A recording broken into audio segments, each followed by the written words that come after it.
Assalamualaikum warahmatullahi wabarakatuh. Saya Rina Jarwati, NPM 1940606045, Lokal A2, Bimbingan dan Konseling 2019. Saya akan menjelaskan tentang satuan pendekatan konseling, yaitu psikoanalisis. Yang pertama ada A. Sejarah perkembangan psikoanalisis. Pendekatan psikoanalisis dicetuskan oleh Sigmund Freud pada tahun 1856 sampai 1939.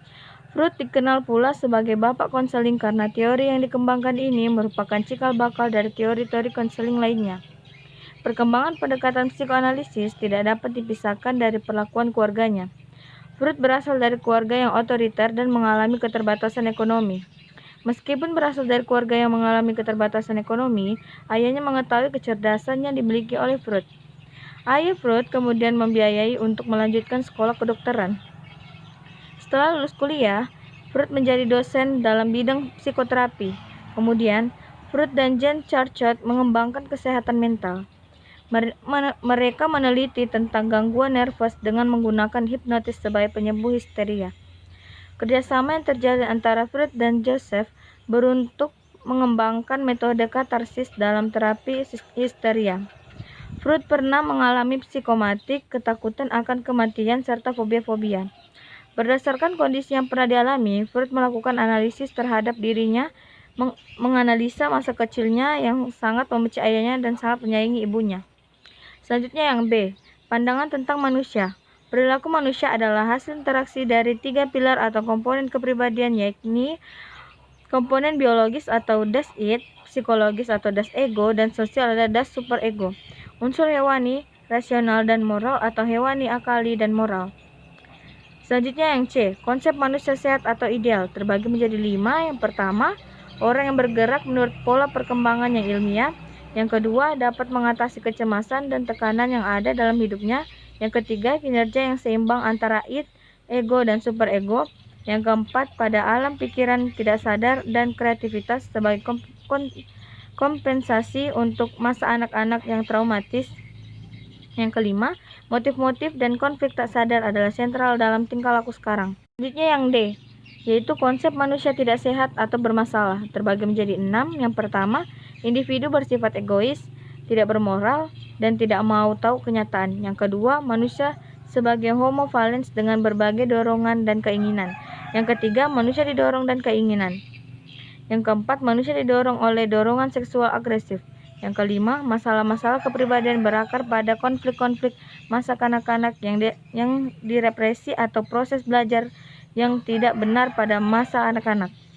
Yang keenam, adanya dinamika yang tidak efektif antar superego. Selanjutnya yang E, hakikat konseling menurut pendekatan itu. Dalam pendekatan psikoanalisis, hakikat konseling adalah agar individu mengetahui ego dan memiliki ego yang kuat, yaitu menempatkan ego pada tempat yang benar, yaitu sebagai pihak mampu memilih secara rasional dan menjadi mediator antara id dan superego. Selanjutnya yang F, yaitu sikap, peran, dan tugas konselor. Peran utama konselor membantu klien dalam mencapai kesadaran diri, ketulusan hati, dan hubungan pribadi yang telah efektif dalam menghadapi kecemasan melalui cara-cara yang realistis. Konselor membuat suatu kerja dengan konseling. Selanjutnya yang G, sifat, peran, dan tugas konseling. Konseling harus bersedia terlibat dalam proses konseling secara intensif dan melakukan asosiasi bebas dengan mengatakan segala sesuatu yang terlintas dalam pikirannya, karena produksi verbal konseling merupakan esensi dari kegiatan konseling psikoanalisa. Selanjutnya yang H, yaitu teknik-teknik konseling yang digunakan. Yang pertama ada asosiasi bebas, yaitu klien diupayakan untuk menjernihkan atau mengikis alam pikirannya dari alam pengalaman dan pemikirannya sehari-hari, sehingga klien mudah mengungkapkan pengalaman masa lalunya. Yang kedua, interpretasi, yaitu teknik yang digunakan oleh konselor untuk menganalisa asosiasi bebas, mimpi, resistensi, dan transferensi klien. Yang ketiga ada analisis mimpi, yaitu suatu teknik untuk membuka hal-hal yang tak disadari dan memberi kesempatan klien untuk memiliki masalah-masalah yang belum terpecahkan.